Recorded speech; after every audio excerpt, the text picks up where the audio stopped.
जब वायु वहाँ जाएगी नहीं, प्राणवायु, ऑक्सीजन जाएगी नहीं ब्रेन में, तो वहाँ से कार्बन को लेके कैसे आएगी? संसार में ऐसी कोई औषधि आज तक नहीं बनी है जो ब्रेन की स्वेलिंग को दूर कर दे। वो कौन सा पर्वत था जिसमें मंथन हुआ था समुद्र का? हाँ ठीक, सुमेरु। क्या बोलते हैं? सुमेरु। नाभि क्या है? सुमेरु पर्वत। ठीक, चलते हैं आगे, चलते हैं। नाभि है सुमेरु पर्वत, ये नीचे अपान, ऊपर प्राण, ये देवता लगे हैं इस तरफ, और इधर दैत्य लगे हैं नीचे गंदगी में, नीचे तक दोनों तरफ से रास्ता खींची खाची हो रही है। इधर की वायु इधर, ये इस पे प्रहार कर रही है, वो उस पे प्रहार कर रही है। मंथन चल रहा है नाभि के पास, यही समुद्र मंथन है। ये नाभि चल रही है, विचारों का मंथन वायु उसी अनुसार चल रही है, टक्कर मार रही है। जो भारी पड़ जाएगा वही जो है अमृत पाएगा। तो नाभि में अमृत अभी देखिए 14 रत्न निकलते हैं, तो ये टक्कर मार रही है। तो सुमेरु का काम क्या है? बैलेंस करना। तो क्या बैलेंस कर रही? एक होती समान वायु, वो आती है फिर बीच में, वो बैलेंस करती है, इसे समान नाम है। हाँ, तो इससे कच्चा विष पैदा होता है। इस मंथन से, प्राण वायु के अपान वायु के टकराव से जहर पैदा होता है। अगर ये जहर ऊपर चढ़ा तो ये धारण करने का स्थान नीलकंठ का है। ठीक, ऊपर न चढ़ने पाए ब्रेन में, तो न चढ़ने पाए तो कौन आएगा? समान वायु। ठीक, समान वायु आई कि नहीं, ऊपर नहीं चढ़ने देना है, इसको बदल देना है अमृत में। जो जहर है, इस जहर का सदुपयोग करना है, अमृत की तरह इसका पान करना है। तो वो समान वायु करती है ये काम को, व्यान उसको पूरे शरीर में व्याप्त कर देती है। ठीक है, तो ये जो समुद्र मंथन है, ये नाभि हमारी जो है जरा सी हटती है तो पूरा दिन भर खराब हो जाता है। या तो चालू हो जाएगा पेट आपका, या भूखने लगेगी, या खाना अच्छा नहीं लगेगा, पचेगा नहीं, मन खराब रहेगा आपका। जब भी नाभि उखड़ जाए, देखिए आप कैसा हो जाता है। वो संतुलन है, सुमेरु पर्वत है। तो क्या चीज़ अच्छी हुई कि हमारे जब भाव विचार अच्छे होते हैं, हमारा जब मस्तिष्क अच्छा होता है, ये देव स्थान है, ब्रह्म है, तो जब ये हमारा अच्छा होता है तो इसकी जीत होती है, इसकी। और अगर ये गड़बड़ हो गया तो फिर विषय विष भेजेगा, और सब ऊपर चढ़ेगा विष।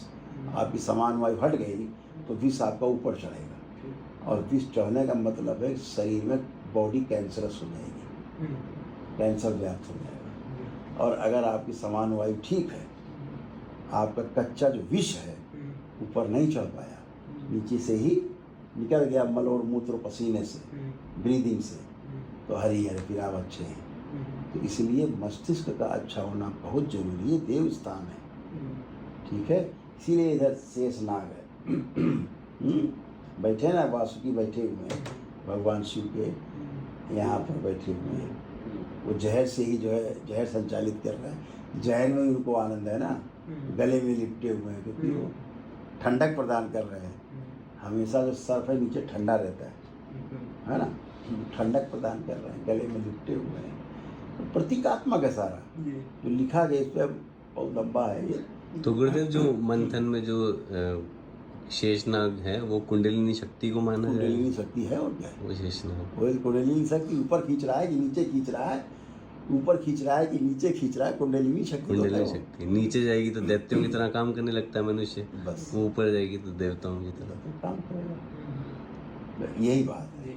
तो देव स्मृतियाँ और दैत्य स्मृतियाँ, अच्छे भाव विचार, बुरे भाव विचार, सकारात्मक या नकारात्मक। सकारात्मक देव स्मृति है, नकारात्मक दैत्य स्मृति है, इन दोनों का मंथन है।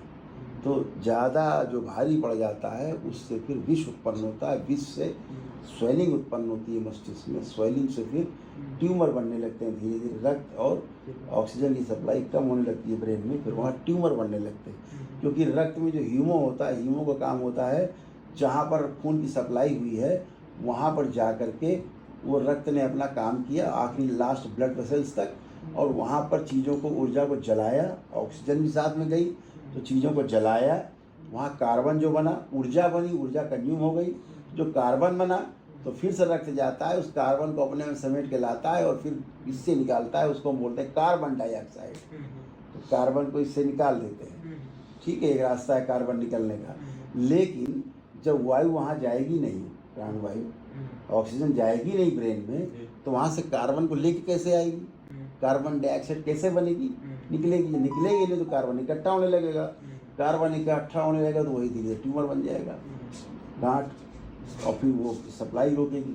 फिर ब्रेन कहेगा कि भैया अवरोध हो रहा है यहाँ पर, तो खोलने का प्रयास करेगा, खोलने में ब्रेन ट्यूमर फट जाएगा, ट्यूमर फटा, बोले क्लॉटिंग हो गई, बोले क्लॉट आया, हार्ट फंस गया, बोले हार्ट अटैक हो गया, फंस गया, बोले लकवा मार गया। ये है, तो ब्रेन को ठीक रखना है, ये ठीक तो ये सब ठीक, ये नहीं ठीक तो कुछ भी नहीं ठीक, समझ रहे ना। इसलिए स्थूल रूप में इसको ठीक रखना है। प्राण जैसे हमेशा ठीक बच्चों का ठीक है, और अपना प्राणायाम और सब कर रहे हैं, आसन प्राणायाम कर रहे हैं, उससे उनका ठीक रहता है, बना रहता है। लेकिन अब गड़बड़ हो गया है तो अब ये औषधि से ठीक होगा, और संसार में ऐसी कोई औषधि आज तक नहीं बनी है जो ब्रेन की स्वेलिंग को दूर कर दे, ना खाने वाली ना लगाने वाली।